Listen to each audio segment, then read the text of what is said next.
What I do differently when preparing for my board. So Jack gave me a great introduction, but some background on me for those who haven't met before. I'm a orthopedic surgery trained. I did my residency at the Hospital for Special Surgery. I then did my spine fellowship at Rush in Chicago. And I'm about 4 years, just over 4 years into practice at Texas Back Institute.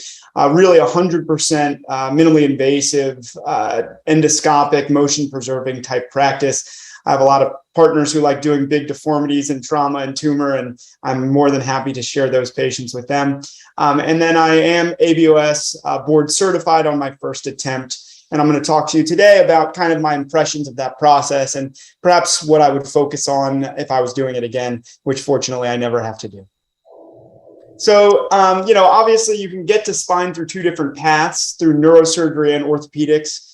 My background being orthopedics, I have a lot more experience in the latter, but I did want to briefly talk about what the neurosurgery boards process looks like. So for the neurosurgeons out there, they have to apply for their boards within 3 years of completing their residency. And then the actual oral boards has 3 sessions of 45 minutes. The first is a general knowledge test, then is a subspecialty test, and then is the case review part. And for the case review, the neurosurgeons have to log 125 cases, and they send in the information to their boards, and then 10 cases are selected to potentially be reviewed during the case review section. And then in reality, the examiners will examine them on 5 of the 10 cases for an oral presentation. For orthopedics, we have 5 years to pass our oral boards after completing the written exam, which most people do in their final year of residency. The way it works is that you submit a list of all of your cases in a period of 6 months that starts on April 1st. And most people do this in their first year as an attending. So, it's about, you got like this grace period of 6 months to get kind of ramped up-ish from when you start. And then the next 6 months, you submit a list of all of your cases. And then the ABOS comes back and gives you a list of 12. So they select a subset of those cases, 12, which are either interesting cases, perhaps, or cases with complications, etc. And then you go in person for your oral boards, which are done in Chicago. And 3 cases are reviewed in each of the 4 25-minute sessions. So you go through each of those 12 cases. Here's kind of the scoring rubric for the ABOS. And you can see down here listed are each of the categories that the examiners are rating you on for each of your cases. So data gathering, et cetera, treatment plan, technical skill, complications, outcomes, et cetera. And then there's a 0 to 3 score for each of these things. And then there's an explanation for what each of these looks like. And so when you're going through this process, you'll download this and kind of look at what you have to be able to demonstrate to get a good score on each of these things. Now, it seems like it's pretty transparent based on that scoring rubric, but really this is a difficult talk to give. And that's because the whole process is a total black box.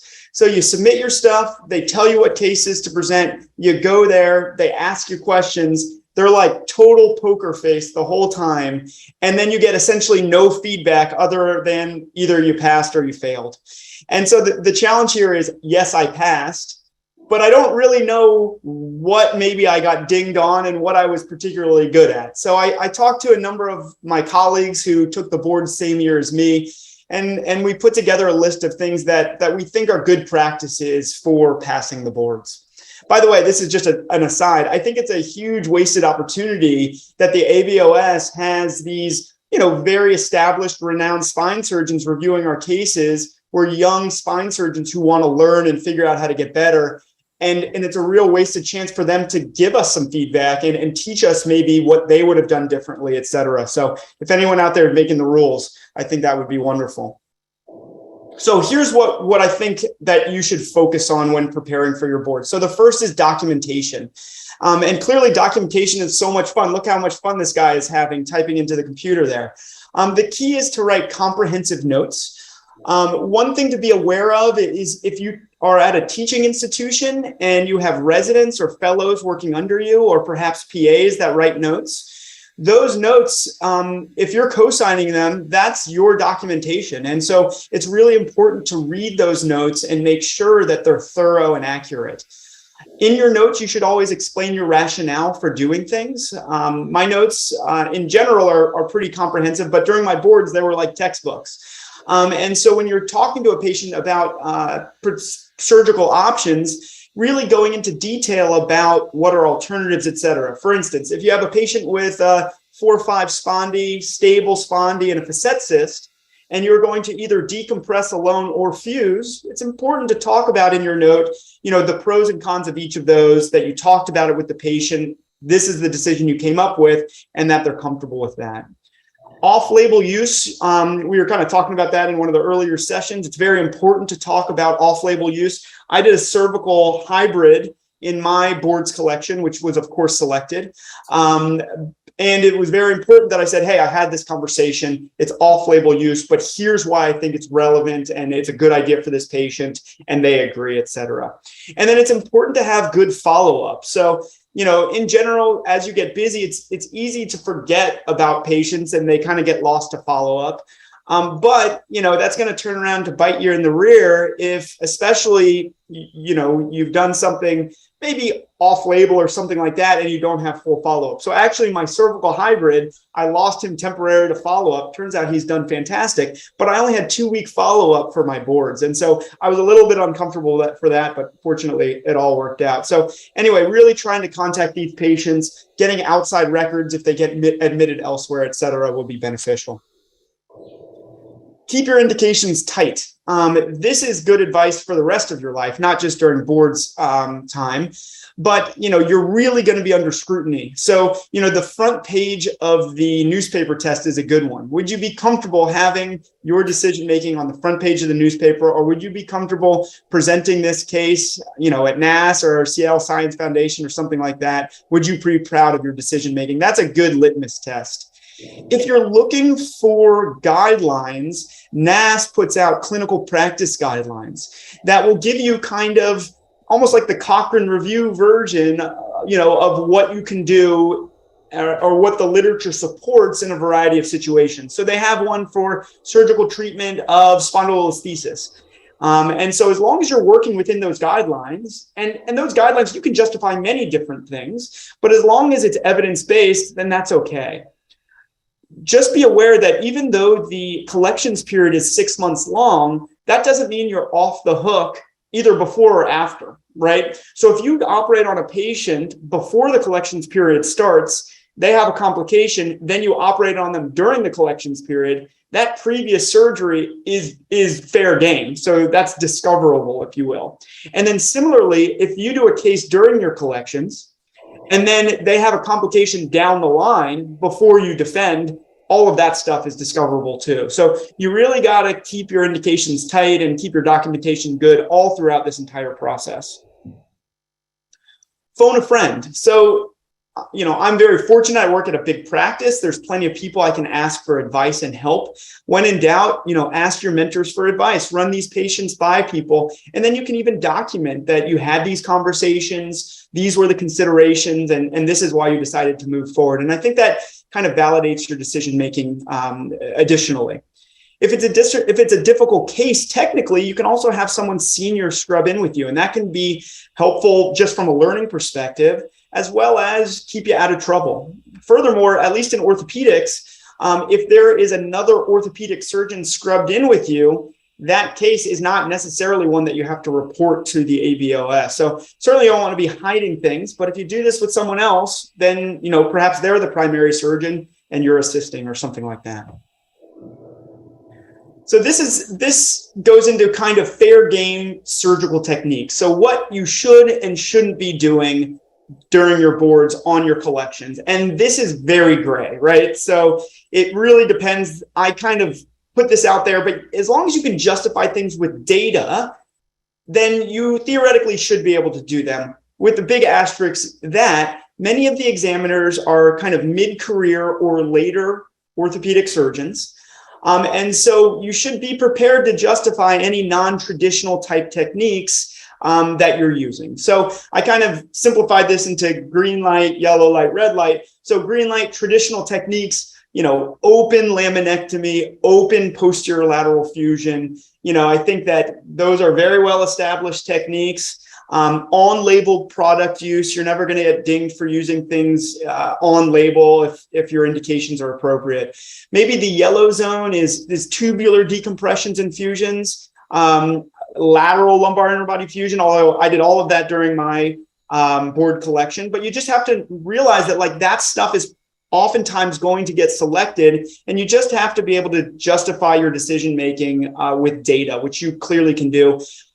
Cervical arthroplasty, I think, is in the yellow zone, even though everyone at this meeting, I'm sure, thinks it's standard of care or maybe even gold standard. But you just have to be able to know the literature there. Red zone endoscopy, endoscopy is a huge part of my practice. And after lunch, I'm going to be speaking about endoscopy. I didn't start doing endoscopy until after the boards because I was worried about how that would be perceived.